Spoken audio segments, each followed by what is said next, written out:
আপোনালোকে যি কয় তাৰ মই উল্টাটো কৰি থাকোঁ, সেইটো হৈছে মোৰ ছিষ্টেম। কাৰণ নহ'লে নিউজ কাভাৰেজ নহয়। আপোনালোকে যদি ইফালে যায় মই লাহেকৈ, যদি ময়ো যদি কিবা এটা আপোনালোকৰ লাইনত যাওঁ, মোৰতো নিউজে নোলাব, উল্টা কৰি দিলে উলি থাকক, মোক লৈ বিজি হৈ থাকক। মই আপোনালোকক চলাই থাকোঁ ইনডাইৰেক্টলি।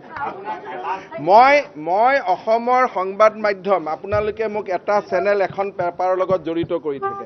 আচলতে মই ঘৰত বহি বহি মোৰ পাছ টাইমত অসমৰ গোটেইকেইখন পেপাৰ আৰু টিভিক মই চলাই থাকোঁ। এইটো হ'ল মোৰ এটা ফেভাৰেট পাছ টাইম। আজি মই বহুত নক'বলগীয়া এটা কথা স্বীকাৰ কৰি দিলোঁ। মই চিন্তা কৰোঁ যে আজি এনেকৈ কৈ দিওঁ, ৰাতিপুৱাটো প্ৰতিদিন এনেকুৱা হেডলাইন কৰিবই, মই আহি ধেমালিৰ কাৰণে কৈ যাওঁ। কাৰণ মোক ভাল পোৱা মানুহে মোক পেপাৰ আৰু টিভিৰ মাজেদি নাচায়। মোৰ এইটো হবি।